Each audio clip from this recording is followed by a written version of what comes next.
I'm really pleased to be here moderating this debate, and I probably won't take much more time than that, except to welcome the two candidates who are here. All right, the first part of this is introductions, so you each will have 2 minutes to introduce yourself, and we'll start alphabetically with Joe Knilans. Thank you. And first of all, I want to thank the League of Women Voters, JATV, and Forward Janesville for hosting this event at the Hedberg Library for providing this room. I also want to thank Deb for being here tonight, as this is our 6th time we have met in a forum-type setting, and thanks to all of our guests for coming out tonight and getting a chance to see the differences between the two candidates. As I am a lifelong resident of Janesville, I cherish the last 2 years of being a representative in Madison. I come from a family that has called Janesville its home since 1930. When my grandfather came to Janesville and opened up his first small animal veterinarian practice in the city. My father continued in his footsteps, becoming a veterinarian and raising a family of 16, along with my mother. I have started a family of my own with my wonderful wife and 2 children, and I hope that my children will have the same opportunities that I had growing up. We are starting to see some recovery in Janesville. 1,600 jobs have been created and $600 million have been invested into the Rock County. The unemployment has dropped almost 5% since I took office in 2011. But we need to continue to improve on our success. Thank you. Deb Kolste. I would like to thank also the League and JATV and Forward Janesville for providing this forum tonight. I appreciate the ability to speak to the voters also. You know, I started this process because I've lived, worked, and volunteered in Janesville, and I appreciate what I have here in Janesville. But I was concerned about my priorities, which are jobs, education, and healthcare. I was concerned about what was happening, because what I saw happening was that while we were losing the most jobs of any state in the nation, I believe that Mr. Knilans and the Republican majority took their eye off the ball. Instead of concerning themselves with job creation, they started in on an agenda that would keep people from voting. It would take health care away from people. It would try to roll back environmental laws. And last, they would tax the low income and the elderly. And they would tell us it was about austerity. But actually, the budget was $1.1 billion more than the previous biennium. And they would talk about shared sacrifice. But it was no shared sacrifice. It was takeaways from the bottom for a $2.36 billion 10-year giveaway to corporations. I just thought that that was wrong. It's about priorities. That's what the last 2 years have been about, is priorities. I don't believe that corporate giveaways, targeted corporate giveaways, create jobs. I think it's money cycling through the economy that creates prosperity, and that creates jobs. And there's nobody better to cycle money than the middle class. Mr. Knilans and the Republicans voted on $500 million worth of tax cuts in this last budget. And where was the sense of fairness? Where was the sense of proportion for the middle class and for other businesses that did not receive that? Thank you.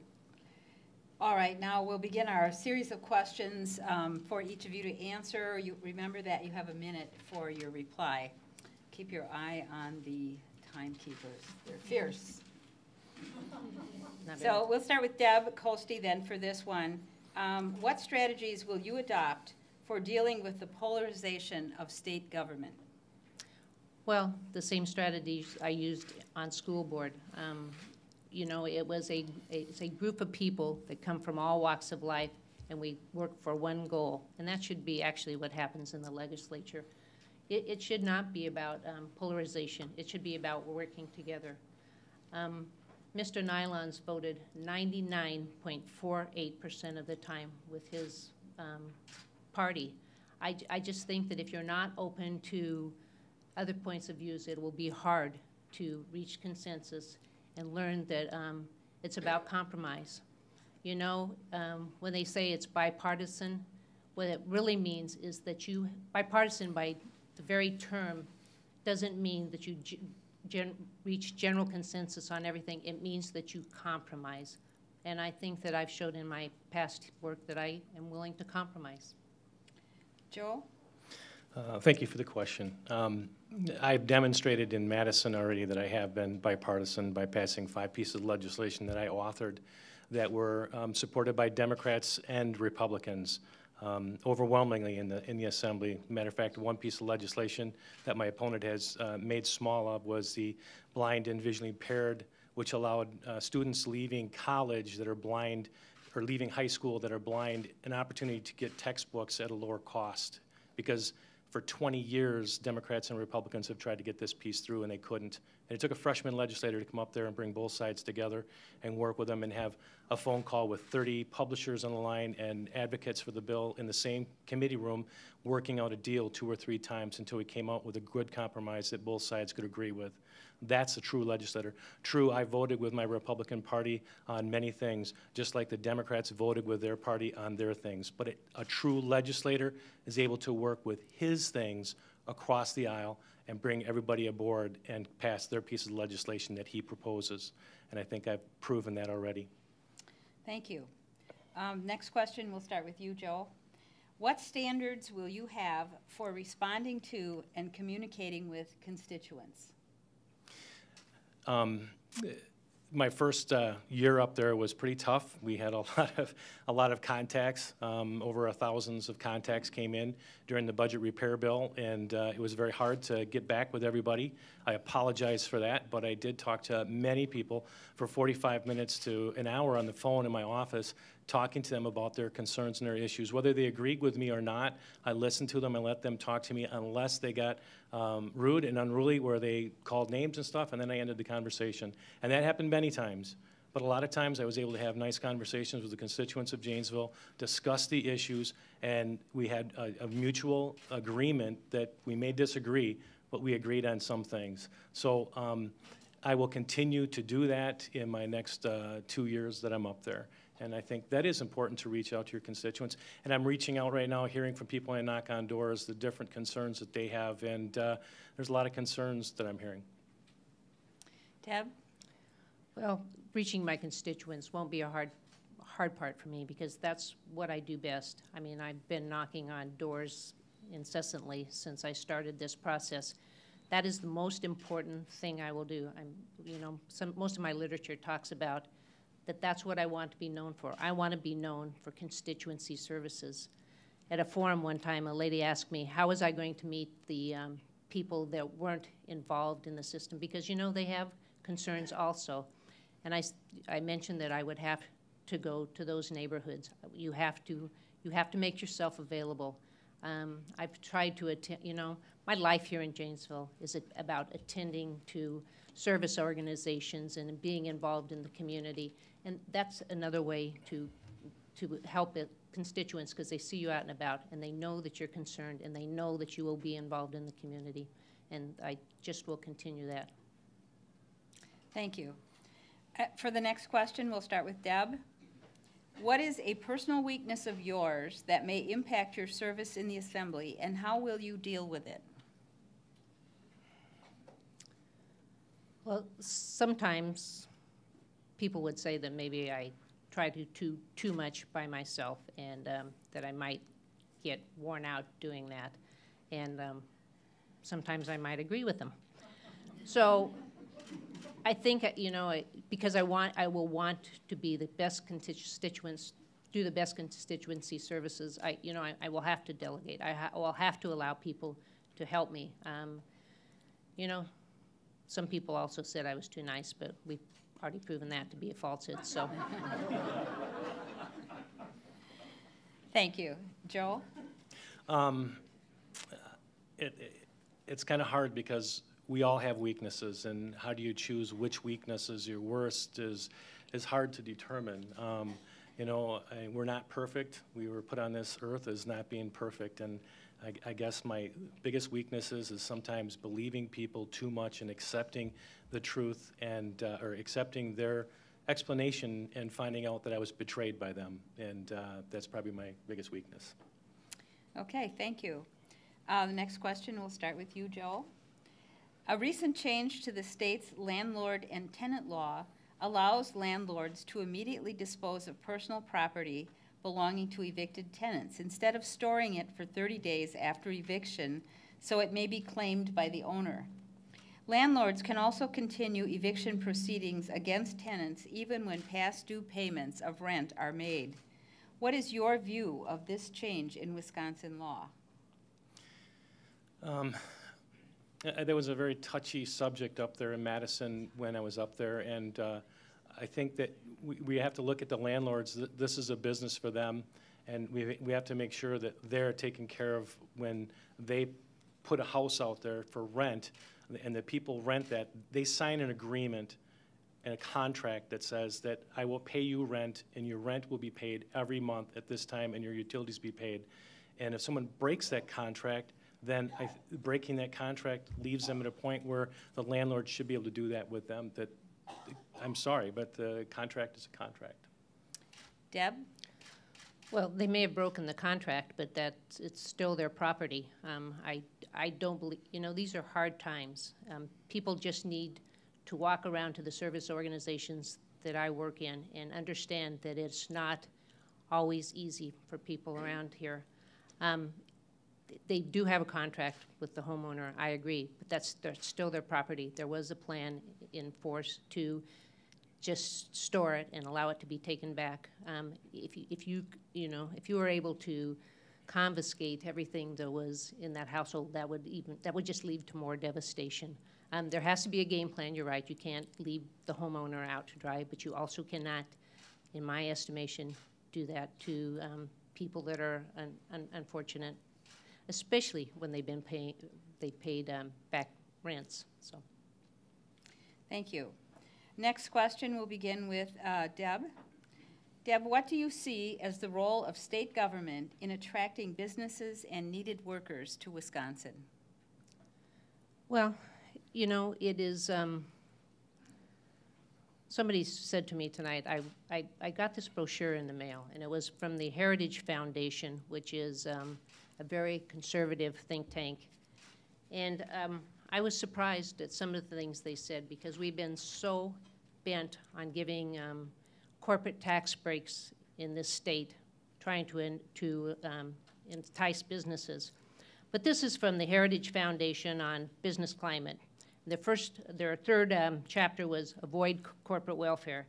A poor business climate cannot be improved by offering subsidies or tax abatements to politically favored businesses. And this is talking about some of the very targeted tax credits that we've found the last couple of years. Another one of their things is, it is reasonable to believe that economic development incentives have little or no impact on firm location and investment decisions. And the most telling, especially for Wisconsin, is if these tax dollars that were given away to corporations may have been better, it may have produced better returns if they had been put towards new roads, new schools, crime prevention, or even left in the pockets of the taxpayers. Okay. Joel? I guess hearing this from Deb kind of makes me think, when you look into records, you find that Deb and her husband received $99,000 worth of farm subsidies on her farm when she lives in Janesville. So I don't know how you can criticize corporate welfare, as she calls it, when you accept that and you don't even live on the farm anymore. But that's that point. The other point is that the corporations that she speaks of was not the big important part of these tax credits. The biggest impact was supposed to be on the small businesses, which we have impact hugely in the state of Wisconsin. The 10, the 50, the 70 people that work in a business, those are the businesses that these tax credits, thank you, these tax credits were aimed at. And I think that we're seeing success in there. You can look at Wisconsin and Janesville alone. We've had $600 million worth of capital investment in the state of, in Rock County alone, which means that these tax credits are working and businesses are coming in from Illinois and other states and creating jobs. Thank you. Joel, you're starting first on this one. The American Legislative Exchange Council, ALEC, is a national policy group that promotes legislation and offers memberships to state legislators. Do you think that outside groups such as ALEC should be required to register as lobbying organizations and abide by Wisconsin law? Please explain your answer. Well, there are several organizations, and there's the NCL or NSCL, I believe it is, which is for more of the Democrats, and Republicans belong to that, and I'm part of that organization too. And the same corporations that give money to ALEC give money to those corporations too. And ALEC is just a organization that allows other legislators from other states to get together and talk about issues and how they've solved issues and problems in their state. It's not the cloak and dagger that people make it out to be. It is something that has benefited other states. And matter of fact, the piece of legislation I was talking about earlier with the blind and visually impaired, that's a piece of organization or a piece of legislation an organization like ALEC would take to other states because it's something that will help other states. And that's what ALEC has done with their legislation. Deb? I just think it's wrong for any interested party to be writing the bills, because when they do that, like ALEC is, and I'm sure there may be a Democratic counterpart, I don't know that. When ALEC writes the bills, it's corporations that are writing the bills to be introduced. It's not giving a suggestion or hints, it's them writing the bills in advance of the legislature. And that is giving them a vote ahead of time, ahead of the public, because the public doesn't even have a primary vote. It only can vote through its legislature. So if the legislation was already written by a group like ALEC, which is large corporate donors, then that's just not a fair system for the rest of the voters in the state. They're not given that same opportunity for a direct vote. Thank you. Deb, you're first on this one. What do you think state law should be concerning abortion and contraceptions? Well, you know, that's always such a hard thing to talk about, mainly because it should be a private thing to discuss. Those kind of discussions should be between a woman, her faith, and her physician. And I know I've worked in medicine long enough to know that in any medical decision there are hundreds of factors. And I will never presume to know what factors go into anybody's medical decision. You know, I just had an example in my own life recently with my niece, and it truly was a matter of life and death. And they had to make decisions with involving their faith and with their physician and what they thought best for my niece. So again, it's a hard question, but I think it is best left up to medical decisions by the woman. Joel? My faith, and not only my faith, but my personal beliefs are that life begins at conception. So it's very difficult for me to see any innocent life be taken at that time. But again, the law, the Constitution, the United States Supreme Court ruled that it is legal. Whether I like it or not, it's still legal for women to get an abortion, and I won't fight that because that's the law. But it doesn't say that the taxpayers should pay for that or in any way, and that's where I will fight to make sure taxpayers do not pay for abortions in any way. And to Deb's point that the doctors need to be there, but a piece of legislation that we passed this year prohibited doctors from doing abortions from a teleconference where they can be in another part of the state and call it in and just have them take a pill to have an abortion. And the statistics show that those people that leave, those women that leave after taking that pill have problems and side effects, but their doctor is not around to take care of them because he's in another area. So the piece of legislation should actually be good for Deb because it addresses that issue. The doctor is in the room with the patient and not somewhere else. Thank you.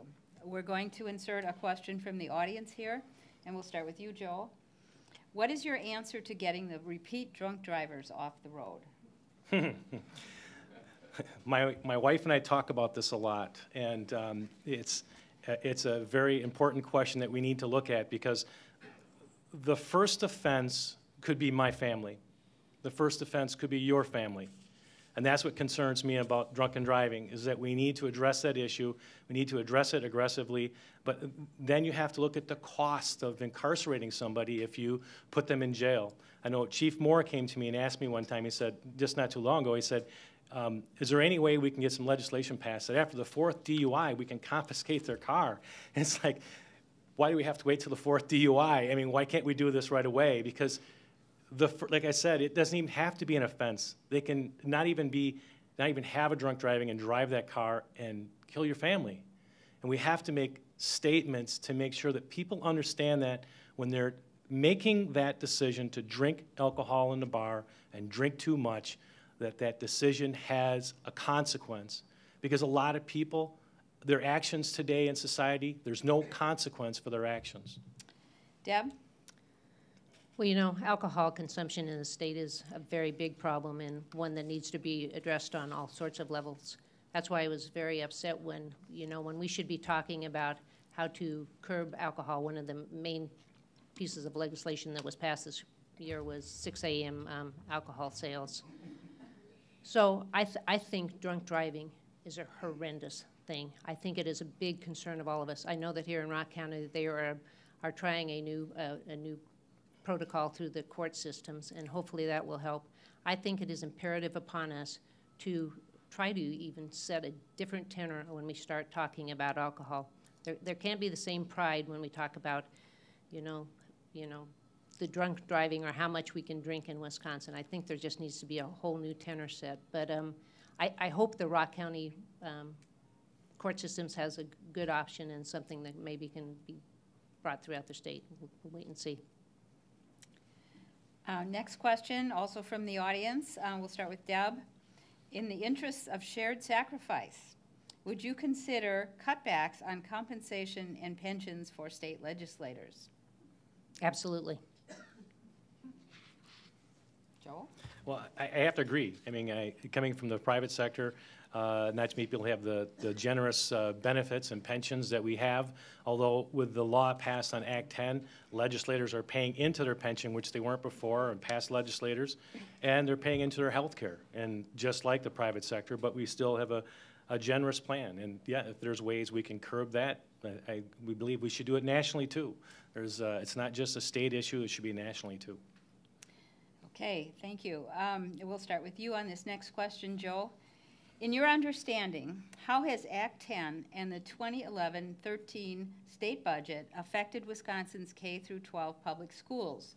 What do you see as the positive and/or negative consequences of Act 10 and funding reductions? I think the positives of Act 10 will allow school districts to actually negotiate with the teachers in health insurance and save money there. You can actually now put the best teacher in front of the classroom instead of the seniority teacher in front of the classroom, which unfortunately there are some teachers out there that shouldn't be teaching, but the majority of the teachers should be teaching. Act 10 has also allowed us to work with the other public sector workers, not just teachers, but other public sector workers. Corrections in the state penitentiaries, we're using overtime stacking, which means that they can call in 12 hours before work, and then if they feel better, they can come into work, but they get to work another shift, so they get time and a half pay for that. Plus they paid somebody time and a half pay to cover their job, plus they get the sick pay. And that was causing the state taxpayers millions of dollars. And they've already saved, I think, last year, since Act 10 took in action in June, they saved almost $3 million on that. Deb? Well, it's hard for me to point to anything that Act 10 would improve upon. We saw 2,300 teachers leave the state. We saw even more retirements. We saw classrooms that are overcrowded. I have friends here tonight that have classrooms that they don't know what teaching positions they'll have. They have too many kids in the classroom and they're trying to teach art or music. It's hard to understand why we don't want to negotiate. It's hard to understand when you respect the people across the table why you aren't concerned about their opinions on what the workplace will be like. It's just not about wages and benefits. It's also about what goes on in the workplace and the standards that we need to hold for safety and working conditions. So it's hard for me to understand why we don't want to hear from the employees on those kind of things. Thank you. Deb, you're starting first on this one. The Affordable Care Act was upheld by the U.S. Supreme Court, but Wisconsin is not taking steps to comply with it. What is your view of the state's inaction? I think it's reprehensible. It is the law. First of all, the healthcare exchanges will be a benefit to everyone. From the way I see it, it's a perfect combination of capitalism and consumerism and private and public venture. They will provide information on cost, what's provided, if there is going to be a subsidy that you might qualify because of your income. I don't see why anyone doesn't want those to be implemented. If we do this on our, we can either do this on our own or somebody will do it for us. And I think that if you want control of the product that you're going to deliver, I think it would behoove us to get it done. Also, if we go with the ACA mandates, that's just going to bring an influx of federal dollars to the state. That's got to help us. It will also, the most important thing that it will do, it will help people. It will give people that no longer have health care some options. I think it is time for health care to quit going to the highest bidder. Everyone has a right to feel that they can be healthy. Joel? I was having a discussion with a doctor the other day, and he told me that when Obamacare, as they call it, is enacted in the state of Wisconsin, that the number of uninsured residents in the state of Wisconsin will not change. So the same number of people that you see uninsured that go to HealthNet and everything else will still be uninsured even when Obamacare is in full implementation, which means that this system is not a good system, and we need to look at other ways. The state can refuse to accept Obamacare and not take a penalty on their Medicaid and Medicare payments. And I think that's something that the governor and the legislative should look at and decide on, because I think it's the people in Wisconsin, the doctors are telling me that when they have to go with Obamacare fully, that a lot of them will look at retiring, which means there's going to leave a big void in health care in the state of Wisconsin and in our country, for that fact. They're going to retire because their wages are going to be cut, and they're not. They went into healthcare as a profession to make money, just like the people here worked at General Motors, which I see a few of them here. They worked there for a healthcare for a wage. Deb? Okay, are we going to stop the laughing and stuff? Or? Remember, we're not responding. You can save your laughter and applause to the end. Yep. Deb? I already Are you answered. sure I'm you sorry. answered it? Yes, you did. Okay. Joe, you're starting next. Okay. Okay. Wisconsin voting law requires residents who have been issued a driver's license by the state to fill out a form listing their state-issued driver's license in order to register to vote. Would you support legislation that would automatically register a person who is eligible to vote when he or she is issued a Wisconsin driver's license? Please explain your answer. I think that's the card check, and I think we, after seeing some things that happened in the recall election over in Racine County, we should probably look at something like that, because the same-day registration in Racine County has caused a lot of issues with people coming in with Bed Bath & Beyond coupons and registering to vote, and that's not how you register to vote. You register to vote. Voting is the most sacred right we have in this country, and for it to be taken away is ridiculous. I mean, we can look at J.B. Van Hollen announced that there has been 18 to 20 violations and convictions of voter fraud. So let's just take 20 people off this side of the room, and your votes don't count anymore because somebody voted fraudulently. What's the number that we can accept for voter fraud before we finally say, okay, let's do something about it? My vote is worth one vote. That's worth it. If I lose that one vote, we should have that to protect our votes. Deb? Well, I do believe that almost every study says that in-person voter fraud is absolutely negligible. We've tried to have an expensive fix on a non-problem. And you're right, it is a sacred right of the people. And for almost 240 years, we have been trying to expand democracy. And then all of a sudden, in the last couple of years, we're doing everything we can to keep people from voting. I say whatever makes it easier for people to vote is what we ought to do. If you think that some of this is not a burden for people, again, you need to come with me. I see people that to try to get an ID, it is absolutely a physically challenging or financially challenging task, especially for something that is just not proven to be true. There just is very little or no in-person voter fraud. Thank you. Deb, you're first on this next question, which comes from the audience.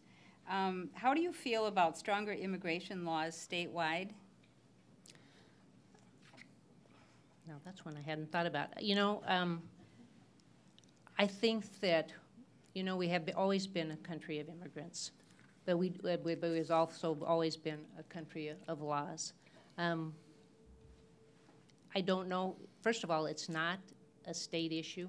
I mean, it is definitely a federal issue, so I'm not sure how involved the state government would be. You know, I would support looking into whatever this federal government decides to do, but it's just not something that we'll be involved in on the state level. Joe?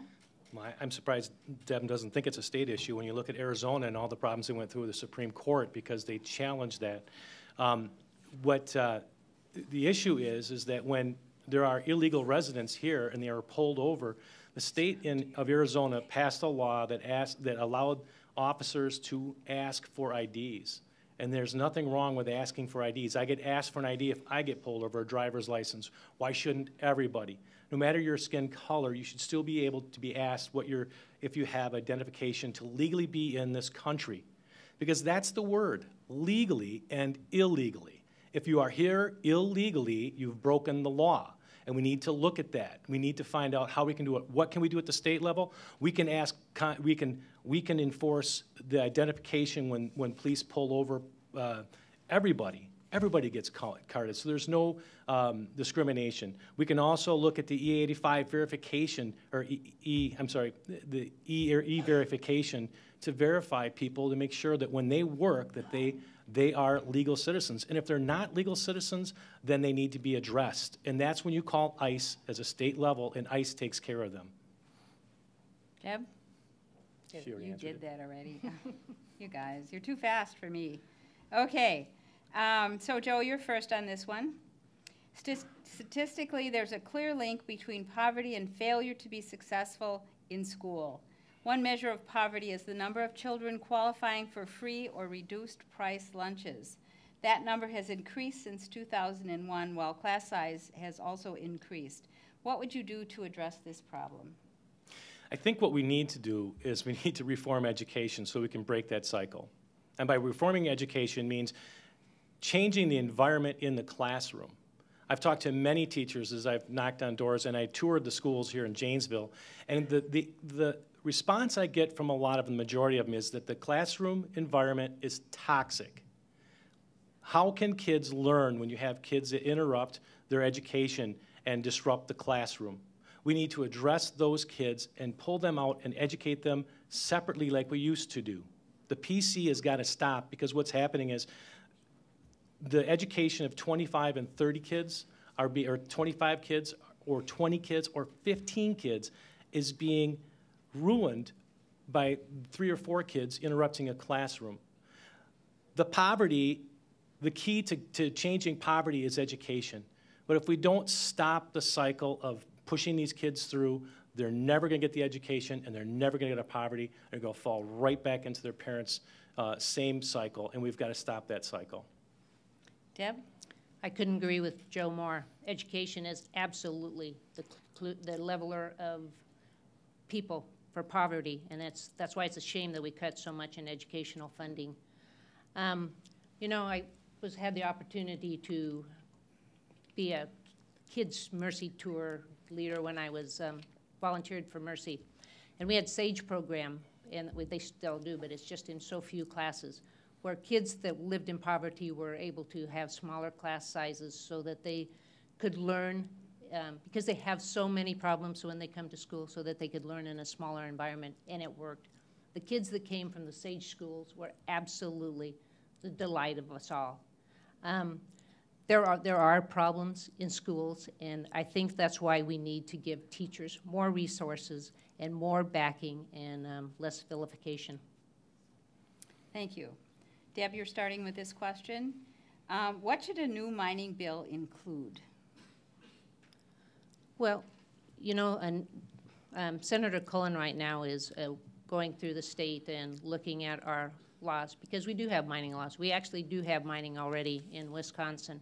So he's going through the state and seeing how we could, you know, enhance the program that we already have. You know, we're pretty bright here in Wisconsin. We know we need minerals, and we know we need jobs, and we will get both done. But we don't want the company that's going to do the mining to be writing the laws, because I'm pretty sure that they'll be more concerned about their bottom line than our clean waters.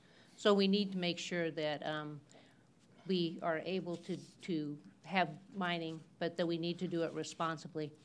Actually, Mr. Representative Knilans wrote an editorial about mining and how it could be done correctly, and he pointed out Lake Wazee. But then I need to point out that Lake Wazee was done under the old mining laws.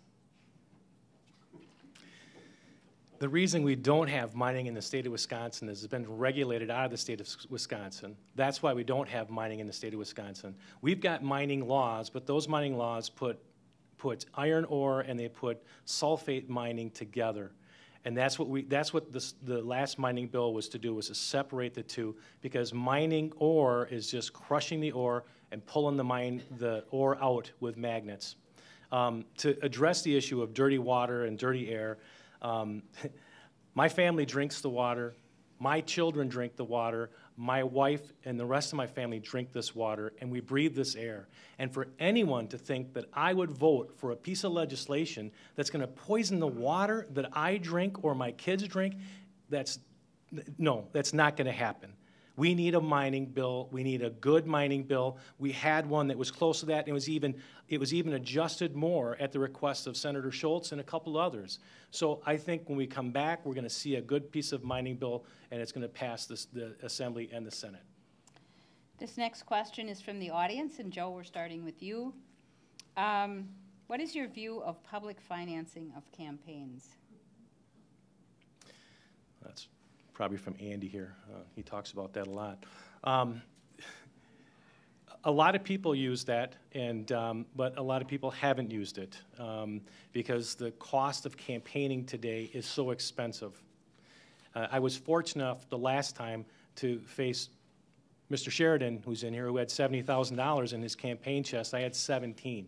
And I was fortunate enough to knock on a lot of doors, just like Deb's doing and just like I'm doing too, because that's the campaign you need to do. Unfortunately, we have to raise so much money because of third-party ads and everything else that get involved in campaigning. So how do we clean it up? I don't know. There's something we need to look at. I'm willing to look at different options to see if we can clean up our campaign finance, but we also need to look at campaign limits. We need to look at campaign rules up there with GAB. There's all kinds of things that we're going to need to look at in this next session when it comes to campaigning. Deb? Well, Joe, you'll be glad to know it's reversed now. You have the money and I don't. So I think there is, you know, when I started this process and people kept telling me how much it was going to cost, I kept saying, you've got to be kidding. You know, it has become ridiculous, and it is made more ridiculous by the fact that third-party people get in. Anonymous people will never know who's behind these ads or where they came from. They don't have to have any valid facts. They just have to have a catchy slogan. And I think that needs to be controlled.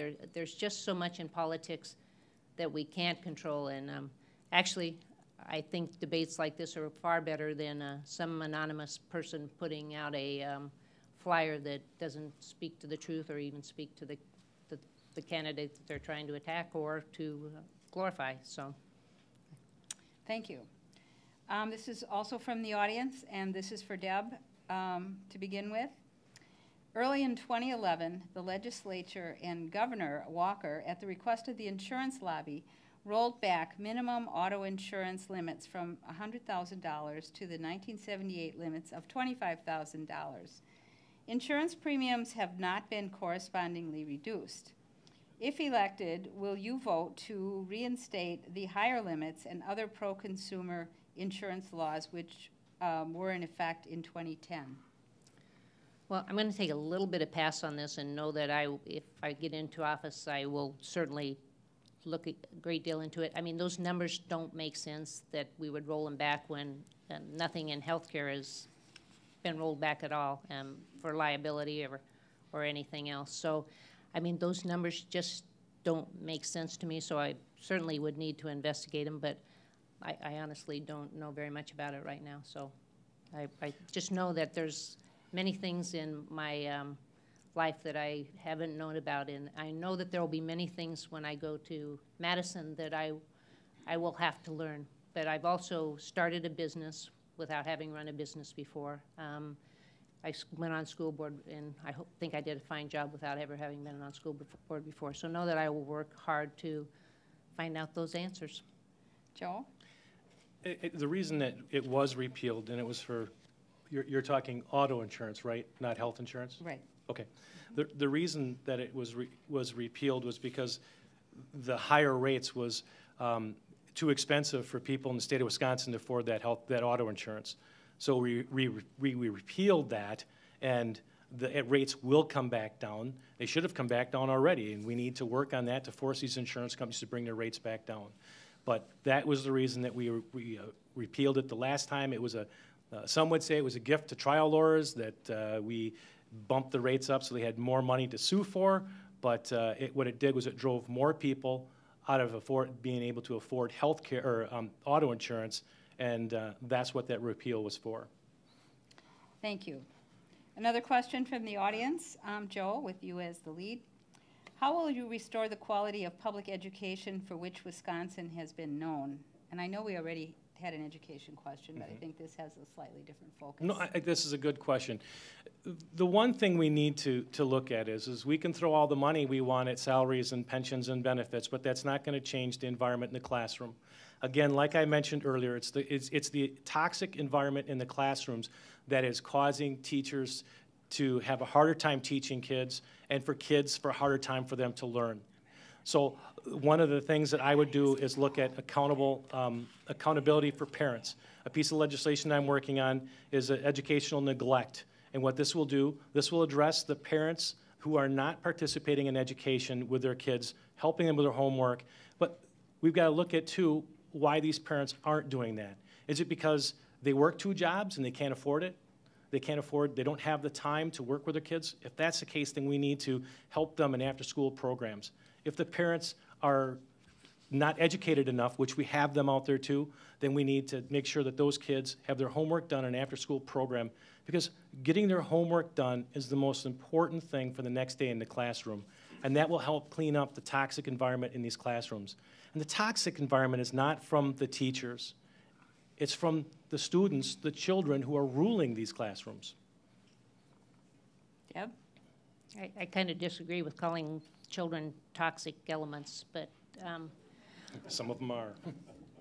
you know, it's all about the budget was all about priorities. My priority is education. I didn't visit schools, I worked in schools, I volunteered in schools. So I didn't see toxic elements. I saw kids that will struggle because they have all sorts of other things going on in their lives. And I think one way that we could help is reprioritizing education. I think we need to give money does help a little bit. If you can hire more teachers and reduce class sizes, that helps a lot. Going back to SAGE program, there were no toxic elements in those classes. They were adorable children.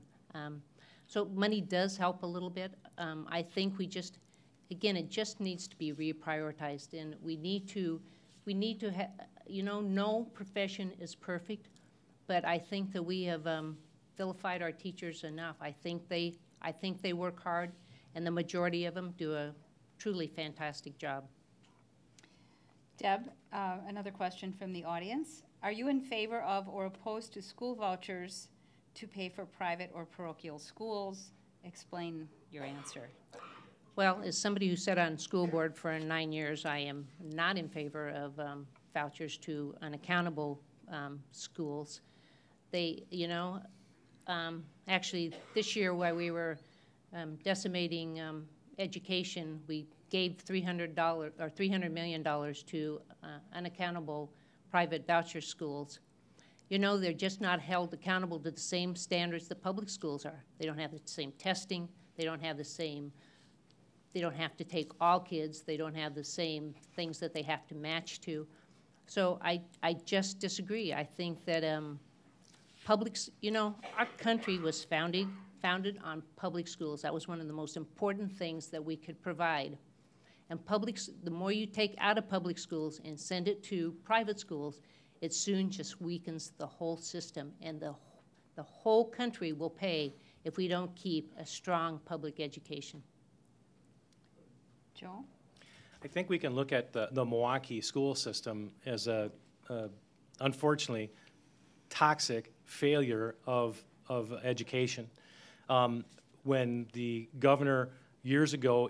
instigated introduced, thank you, the voucher system for Milwaukee.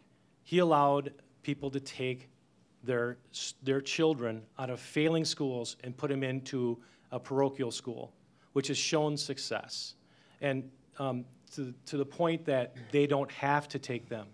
If they are using government vouchers, they have to take the student, okay? At parochial school, I take my kids to St. Williams. They don't have to take that because I choose to pay for that. But if it was a voucher system, I would make sure that St. Williams was taking any student that had a government voucher and wanted to come in there, because that's the improvement. But the cost to educate 2 children in a voucher school in Milwaukee is the cost of 1 in the public school system in the city of Milwaukee. So it does save money for the taxpayers. Thank you. Another question from the audience. Joe, you're leading. Okay. What is your background? What in your background makes you uniquely qualified to lead in the assembly to bring high-quality jobs to Janesville? My background, working at General Motors and on the line, you see what it takes to work with people. Working in supervision down there, you're able to lead people in the different areas and get your production up and have people willing to work for you and with you. That is a sign of leadership, and I take that up to Madison. But also the willingness to sit and work with the other side, which I have. I have worked with the other side on the pieces of legislation that I've introduced, which is important, that I'm able to work across the aisle, talk to them, and bring them across the aisle, and meet me in the middle, and we'll come up with good pieces of legislation. Not extreme pieces of legislation, but good pieces of legislation that benefit the state of Wisconsin or the city of Janesville. So having that experience and bringing that and working with organizations like Forward Janesville here in Beloit or in Janesville and 5.0, taking their ideas up to Madison and using those to create jobs is the best thing to do. Deb? Well, I've had a very varied background.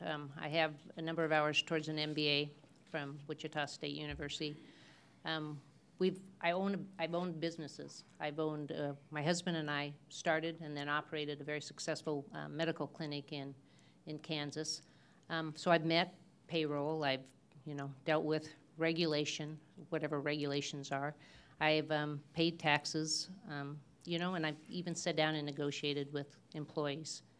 And it's being able to, I do understand business, and I do understand that what makes business people tick. And that's why I keep saying that I don't think it's about, when I talk about targeted tax cuts, I just don't think that's what it is, because I think to have a successful business and to operate it in a city, you need people coming through your door that need your goods and services.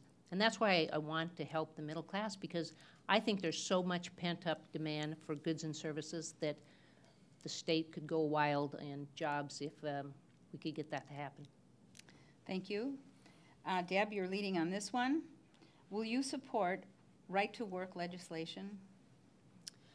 Right-to-work legislation is a little like Act 10. It doesn't, I'm not sure who it helps. You know, the statistics show that in those states there's not any more satisfaction with the job rates, et cetera. So, you know, I'm not fully versed on right to work, but I do know what unions have given us in the past.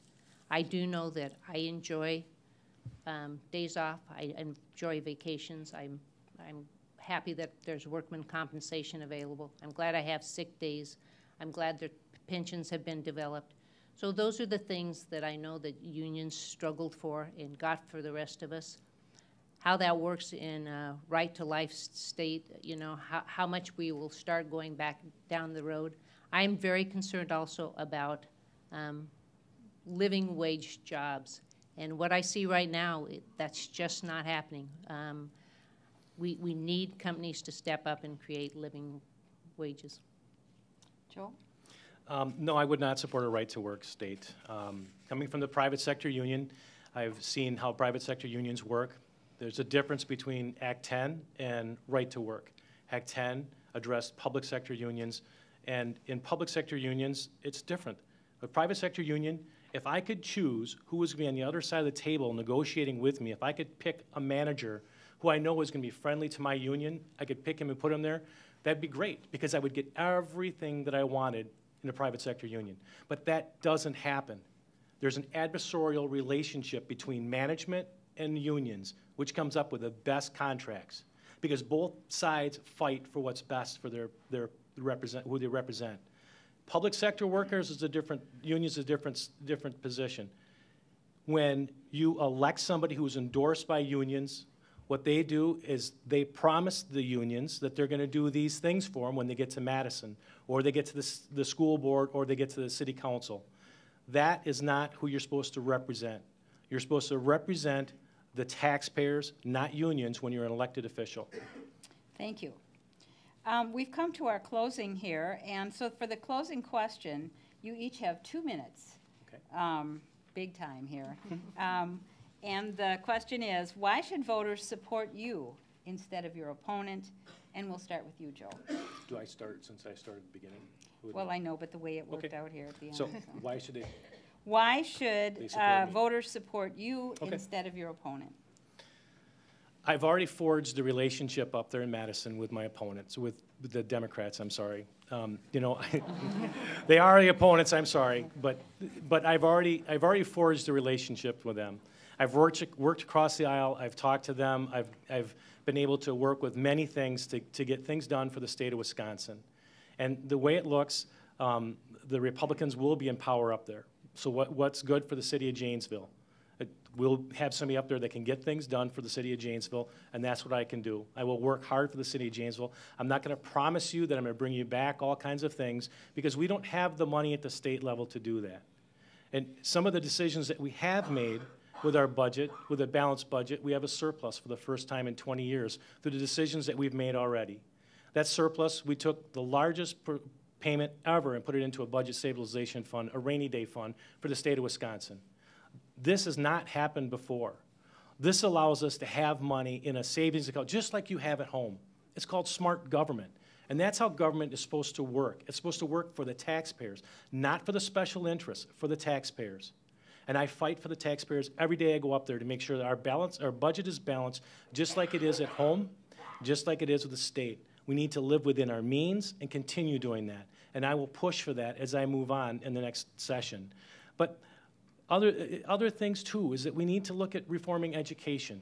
I have ideas with the piece of legislation I want to introduce to reform education, to clean up the environment in the classrooms again. And I know that Deb thinks toxic is a funny word to use, but that's the word that teachers tell me when I walk into their classroom, and they tell me this. And it's due to frustration from the fact that they can't do anything about these kids that are interrupting the education for the whole class. That's why it's called toxic, and that's why they say that to me. Not because it's a word that I'm making up to make it sound bad. Children aren't toxic, but the environment that they're put in creates that. Thank you. Deb, why should voters support you instead of your opponent? Well, there will be a clear choice in November. I'm asking for your vote because when you compare our qualifications, I have more experience in more areas, and I'm better prepared to work with people of differing viewpoints and people from different socioeconomic statuses.